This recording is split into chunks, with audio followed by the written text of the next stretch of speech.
Hello everyone, welcome to my brand new Let's Play series of Disco Elysium. I'm Colonel RPG, and I'm very happy to have you here with me as I revisit one of the best RPGs ever made, really, and certainly one of the most innovative, I would say, certainly in the last few years. This game, I've been very much looking forward to the final cut, which is the version I'm playing right now, and this, among other things, among some changes, features a fully voice-acted game, and because this game has a lot of dialogue and a lot of options and a lot of possible ways to play through it, it's a lot of voice acting. So of course, Disco Elysium sort of dispenses with all of the introductions, but if you don't know what it is, well, I didn't know what it was when I played it for the first time, and then I got to know it, and I now know what it is. It's a very text-based RPG, and now it's going to be voice-based RPG.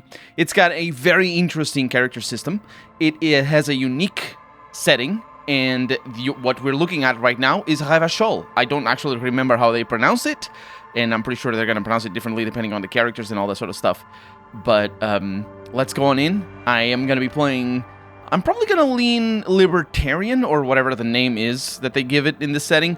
But because the game is very political in nature, it is a choice that I kind of want to make early on, and just a heads up to everybody, because when I played it for the first time, I just sort of went with it, and then inevitably just ended up being a communist. But now this time around, I know what I'm going to be, I know what my character is going to be, and it's going to be a new look at our character, because that's also a discovery process. So, let's start a new game. And here we have our classes. They're not really classes, they're just sort of archetypes. It's actually explicitly archetypes. Of course, we create our own. The last time I played the game, I went with High Psyche, I believe. Let me take all the points away from here. I went with High Psyche thinking like, this is going to be a dialogue-focused game. I'm going to go with the thing that is the smartest, so I can unlock all the things in the game and the dialogue. That's not how it works at all. The system is definitely tailor-made for this type of game, and I love it. But yeah, you can unlock a lot of dialogue options with absolutely any one of these and any one of the skills that come after. So I'm considering going with 6 instead of 5 on motorics. But then again, maybe I could focus 4 on physique in motor. That looks good. Very straightforward. There's something to be said about having 5 points or 6 points. But there's also something to be said about having a little bit of other things. And here are the skills, and they all look special. They all have voices. Well, I'm not actually sure that all... No, they will all have voices, and they will all be voiced, and we will hear them. So, heads up, we are going to go with perception. So that's going to be our signature skill. But we have skills like Esprit de Corps, that is just basically being able to tell what cops mean when they say things, or actually being able to call your police station. Because if you actually call your police station from somewhere that allows you to call your police station, then you're going to use this skill. And there's a bunch of other stuff like Inland Empire. Honestly, not what I expected. Hunches and gut feelings. You know what? Shivers is more of that. Shivers is more... If you want hunches, go... Where's Shivers even? Is that physique? Shivers. It is physique. Ooh, that's great. And they all have like this awesome, fantastic stuff. You can actually see the info here, which is a wealth onto itself. But there's a wiki page. You can look it up at any time. And if you are curious, or of course, if you have the game, which I do recommend you to get, there's links in the description for that. If you have the game, you can just open it and see for yourself. So let's confirm.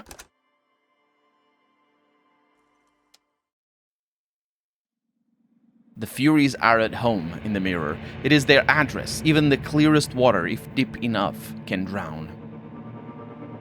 There is nothing. Only warm primordial blackness. Your conscious ferments in it. No larger than a single grain of malt. You don't have to do anything anymore. Ever. Never. Ever. Never, ever, ever? Never, ever, ever, baby. I'm gonna simply keep on non-existing then. An inordinate amount of time passes. It is utterly void of struggle. No ex-wives are contained within it. No ex-wives, huh? This is great. Yes, it is. What was that about the X something? An awareness creeps up on you. A mass lies hidden in your dead angle, soaking in some lurid acidic source. It's bloated and shameful. A ball of meat surrounding you. This is a terrible line of questioning, and it will only lead to more awareness of the meat thing. The ball of meat surrounding me. This is the limbic system that we're talking to. And we started off talking to the ancient reptilian brain. They come back every once in a while. No, I want to know about the X something. Ex-love, ex-tenderness. It is foolish of you to resurface to the loss. Not after all the damage you suffered to get here. Some of it irreversible. Stay. Sail with me through the abyssopelagic zone.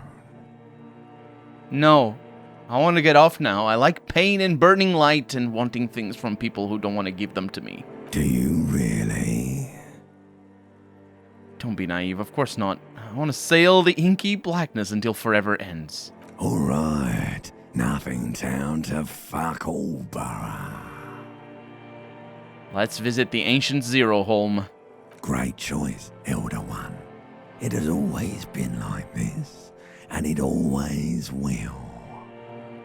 Don't stop. Keep singing. Sing me the song of death. The song of death is sweet and endless. But what is this? Somewhere in the sore, bloated man meat around you. A sensation. Like a fly to the ointment, your conscience sticks to it. The limbed and headed machine of pain and undignified suffering is firing up again. It wants to walk the desert, hurting, longing, dancing to disco music. Huh. I actually know what it means. I mean, it's not a very big secret or anything, but he's referring to how we came to be in this state of blackness and inky nothingness. He's referring to us hurting and longing and dancing to disco music. Huh, it's a little detail there. Mother, help me, there's a head attached to my neck, and I'm in it! The stench of liquor rises from your mouth, and with it, an ungodly headache. That's the limbic system. Who am I? What sort of creature does this to their mouth? Their own mouth! A fiery streak penetrates your skull, trying to force your eyes open. It's a sound, a clarion call from hell. It is. It is a sound.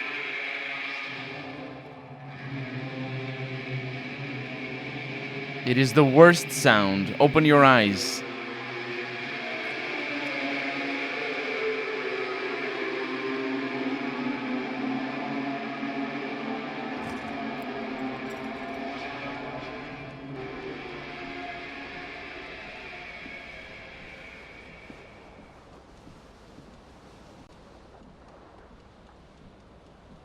Oh my god.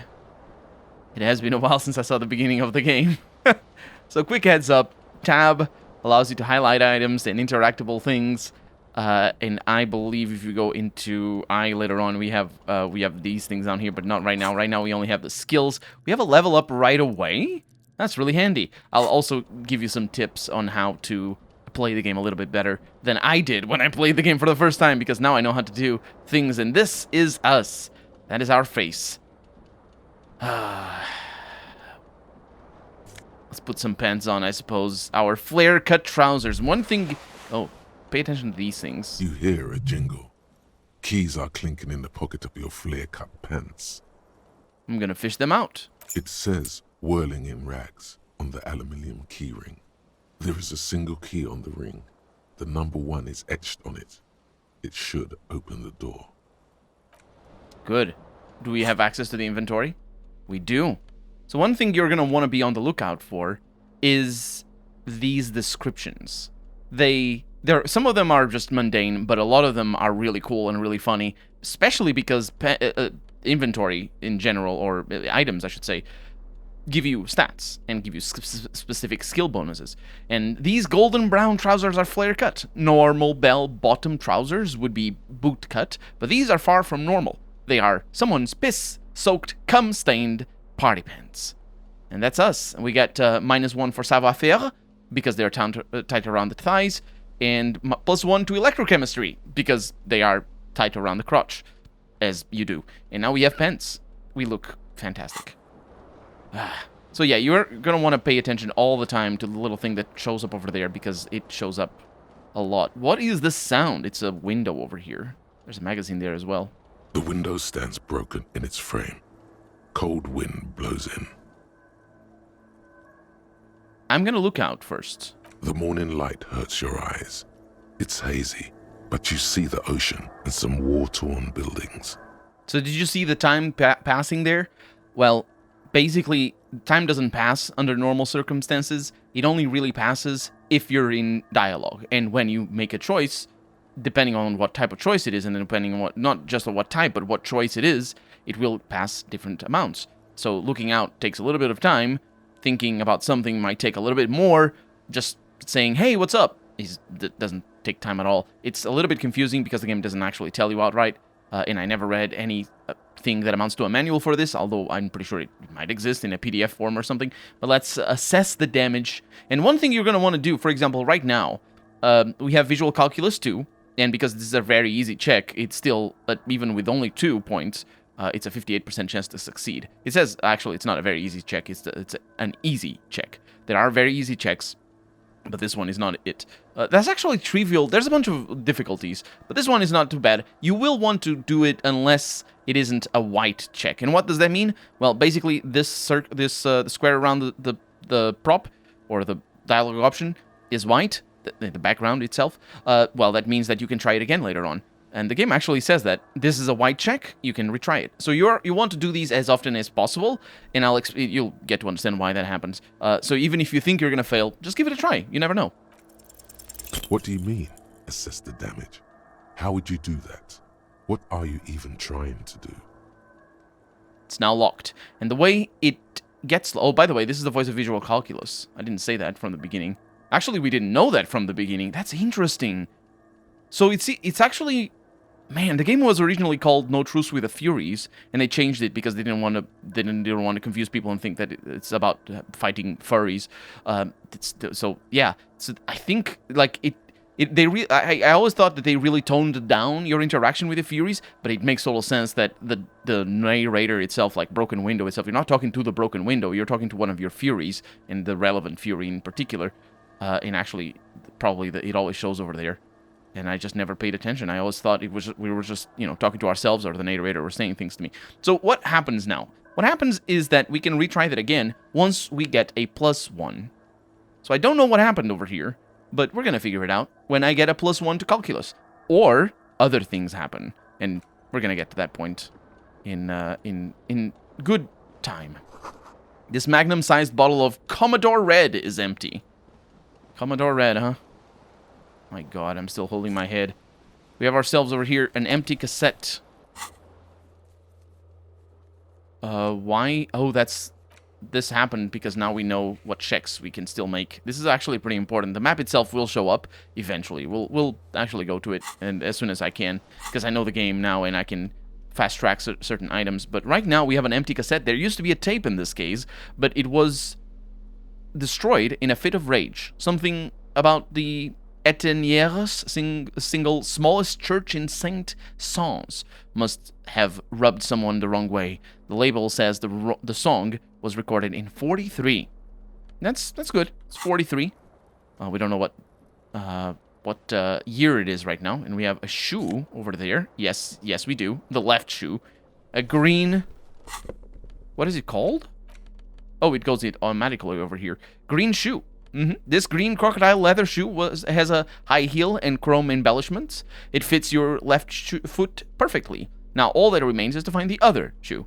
Yes, indeed. That does remain. And looks like someone tore out the tape while the song was playing.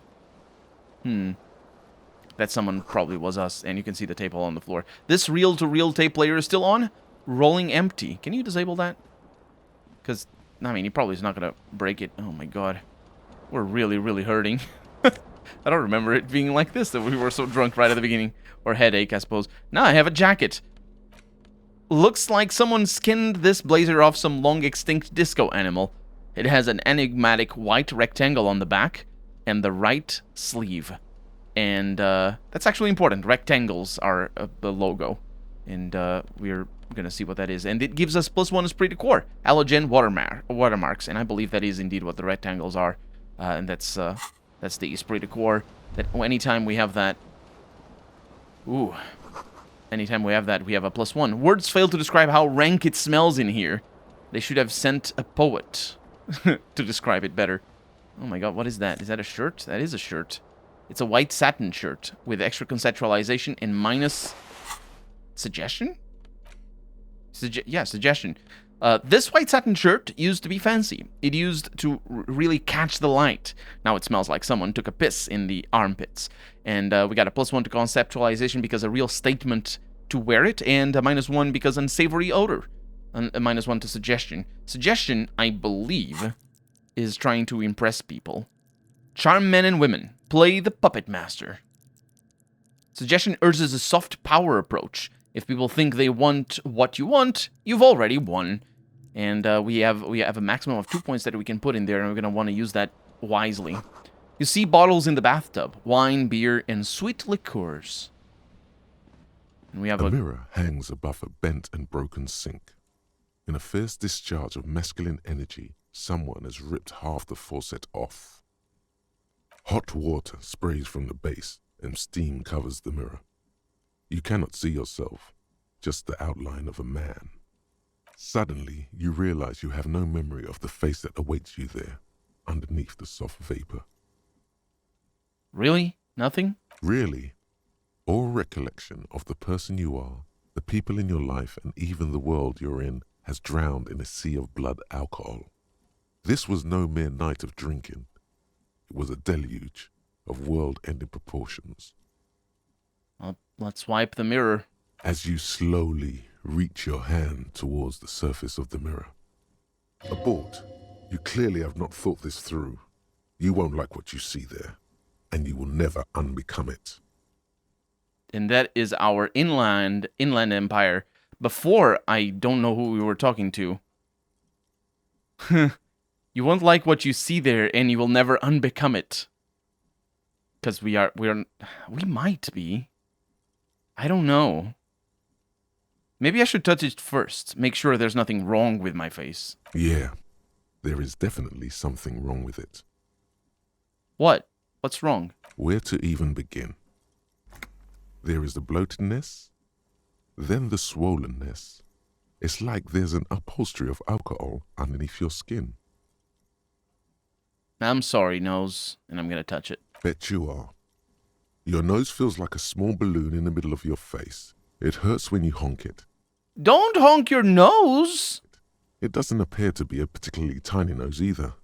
Not with all the drinks it's absorbed for you. Well, at least my tongue is okay. It's not.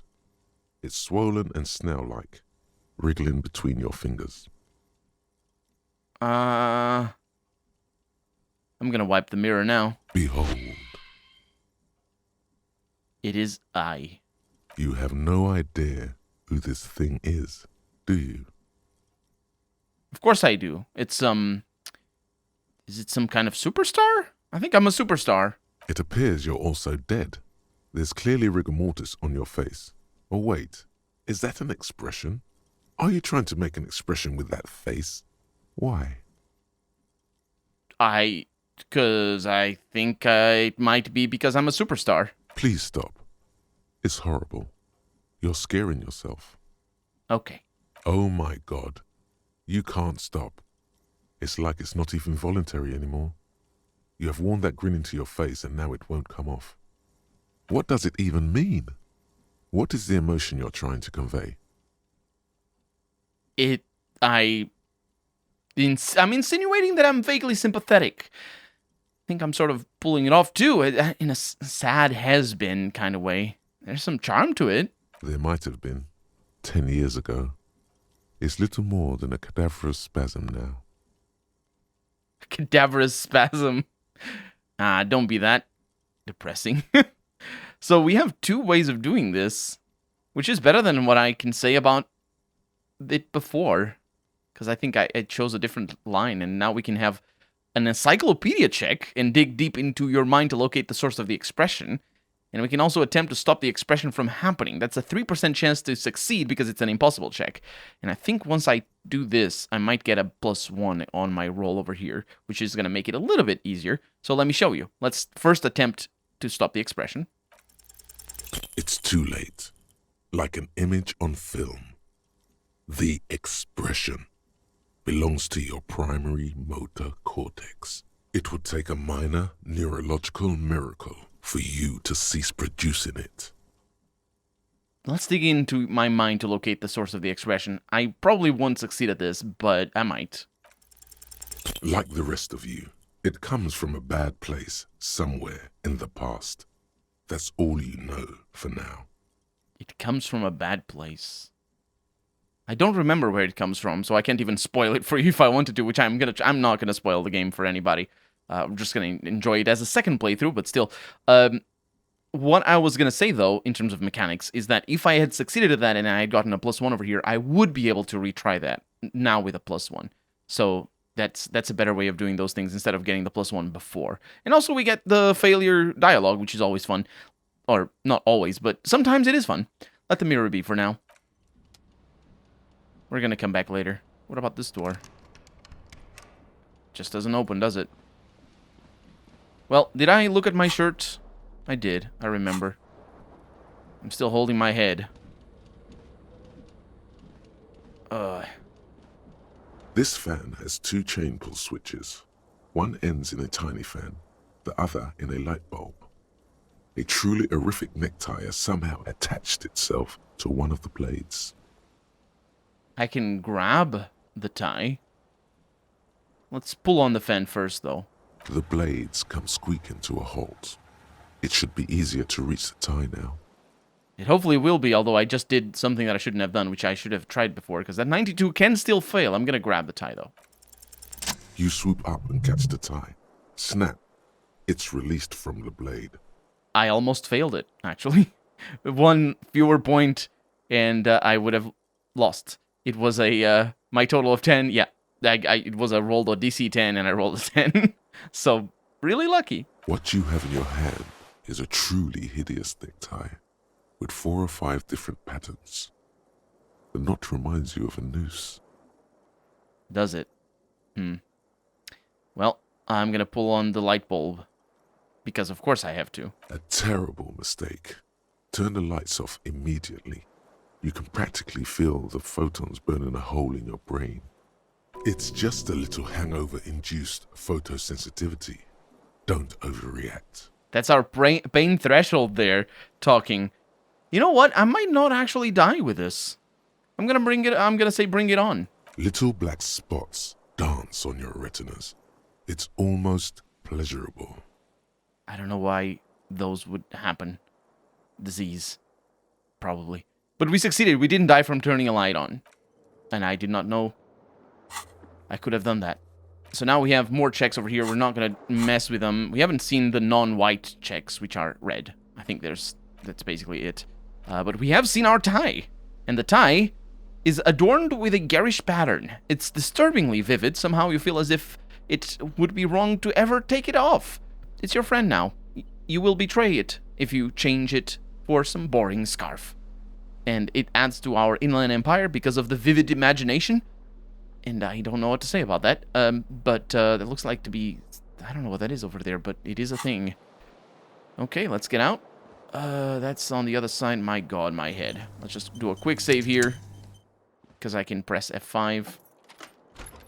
And let's... Oh, I'm not holding my head anymore. Ilal Sarva, 52 centigrade, sunbreaks, and starbursts. There's a radio there. I also am pretty sure... Is the game centered on me? I think so. Minova, 20 degrees centigrade. partial cloud cover. There's something over here on the table. Oh, it's just money. Huh. La Parbat, 26 degrees centigrade, arid. Arid is a description. It is a real description. Oh, there's a calendar over here. Hello, officer. The calendar says it's March, the year is 51. Oh, that's new music then, I guess. We can hear songs, music from the downstairs. Hi. The young woman raises a cigarette to her lips. Her eyes are brown and her face is speckled with birthmarks. She can't be more than 28. I can turn my bloated face away from her beauty and just keep on walking. Officer, you said. Am I military personnel? No. She seems perplexed by your question. Wait, I know. I'm a businessman. Chief Executive Officer, right? The young woman shakes her head slowly. Okay. Chief Technical Officer? No. She looks you in the eye. You're a police officer, sir. You're shitting me. I'm not. Unless you've been shitting us all this time. She takes another drag. All this time? You've been here for 3 days. On official police business, no less. What business is that? I couldn't say. In truth, so far, mostly drinking. And here is our first non-white check. It is red. I'm pretty sure there's just 2 types. This means that once I do this, I can't retry it, which, due to the nature of what it is, you'd expect it not to. Try the expression on her. Let her know you want her, physically. And that is the check. I will talk to her a little bit more, and then I will let her know I want her, physically. Why don't I remember being a cop or anything else? Could it be because of the drinking? She raises an eyebrow. The cigarette sizzles. She hasn't had time to put her makeup on. This is her morning cigarette. She looks tired, her beauty waning faster than it ought to at her age. Who in their right mind would let me be an officer of the law? Don't be so harsh on yourself. They let almost anyone be a police officer. Fair point. Do I have bonus? Is that electrochemistry? No, it's suggestion. I will need, excuse me, I should get going now. Of course. And she puts out her cigarette. Be careful, officer. They don't like the police around here. Something stirs in you as she's about to go. Call it an instinct, a need. The need to ask questions. It's like you said the words 1,000,000 times before. She looks back at you, a light glinting off her eyes. Before you go, I have some questions for you. Yes? What is it that they have against the police here? The dock workers are pretty cocky. They think they're police enough. At least here on the coast. I can't say about the rest of the city. And what exactly is here? Where am I? You're in a hostel, sir. No, where are we? Look, where in the world? We are in Revachol.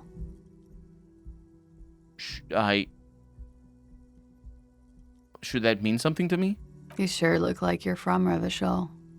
Revachol parties. Tell me, is it 51 now? It's 51. What century? The current century? Yeah, well, what's that? That's what number? Centuries don't have numbers. They have names. And this is the current one. How many centuries have there been, then? Civilization has existed for 8,000 years, sir. She grins. And if you're wondering, as I was wondering when I played this game for the first time, if this is supposed to take place in the real world, it hasn't. This isn't like a alternative history. It isn't Earth, for as far as we know. It's just humans doing silly, goofy things in a world of weird nonsense every once in a while, and a lot of very serious stuff every other time. And so asking what century it is, it really doesn't matter. She could tell you it's the 12th century, and we don't know what. It doesn't matter. But obviously for a first-time player, these questions have meaning. She's grinning, though. What's so funny? You're right. Her expression turns serious. There is nothing funny about civilization. Your room is almost next to mine. Did you hear anything last night? There was the usual ruckus. She shrugs. Loud disco music. Did I have any visitors? I couldn't say. It's impossible to hear people speaking from over here. She nods towards room number 3.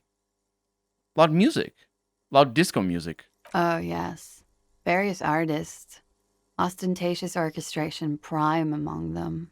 She raises an eyebrow, waiting for the name to connect with you. Oh, were huge where I come from. I was very young then, of course. Like 7. Life gets hard, but we go on. Yeah, we go on all right.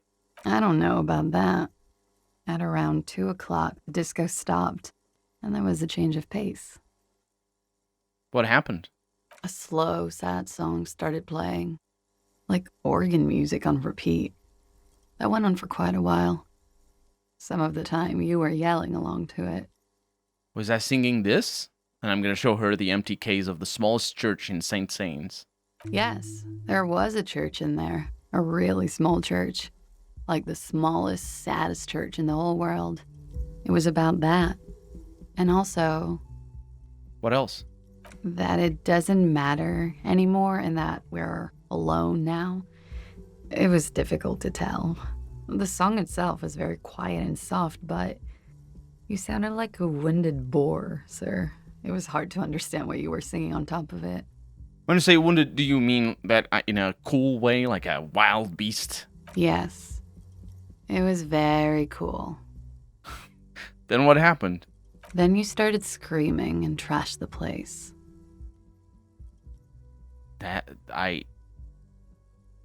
That's so me. What did I do? A window was smashed. The tape player, probably. The song stopped. And furniture, too. A real destructathon. There was screaming. Then I think you passed out. It prides me to hear this. Tell me there was more. There was. I think you screamed that you didn't want to be this type of animal anymore. I may have misheard, but it was sort of memorable. I went out afterwards. Everything was quiet by then, around 4 or 5. She nods. And that was it. Okay, you can go now. Glad to have been of assistance. And she's off. Looks like she left a nice long stub in the ashtray. It's still smoking. She didn't want to deal with me is what that was. She did tell me about what happened to this window. So let's see if I have a +1 on this and if I can do it again. The window stands broken in its frame. Cold wind blows in. And look at that. We do have a +1. But not because of what she said. Because the lights are on now. Great. I'm going to assess the damage again. The shards face outward. Whatever broke this window came from the inside. Did I break it with my own hands? I'm going to look at them. A fine web of scarring covers the back of your right hand, but none of it is recent. What did this, then? More likely a projectile than a held object. There are no fragments on the floor from pulling a tool back in after impact. Wait, what am I doing? Something you've done before. Mm-hmm. That's because we're a cop. That's what the game says about the need to ask questions, about the need to do this. We're a cop. We're gonna learn that soon enough, but that this is all right to know its context. Let's assess the size of the impact. It is too large for a bullet, yet too small for a piece of furniture. You're looking for something heavy and larger than your fist. The single green shoe you found fits the hole almost as well as your foot. It would have also been heavy enough if thrown with force. And look at that, an option that we wouldn't have gotten if we hadn't found the other shoe. Oh, speaking of which, that's the other shoe. I threw the other shoe, didn't I? Congratulations. You smashed the window with your own shoe. Now you only have one. If you're lucky, you could still find the other one on the balcony outside. The door to it should be outside your room. I should go and get that shoe. A cool wind gushes in. Your toes curl up from the cold. I think I know what door that is as well. Okay, let's go there then. However, we're going to have to say goodbye for this first episode. Because for right now, I'm Colonel RPG, and this has been Disco Elysium, the final cut. I really hope you've enjoyed it, and if you did, go ahead and leave a comment, like the video, subscribe to my channel if you haven't found me yet. I play a lot of RPGs and other games that aren't RPGs, but mostly RPGs.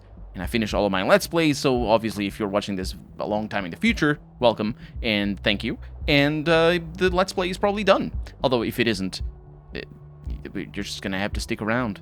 Thank you so much for watching once again. I'll see you next episode. Bye-bye.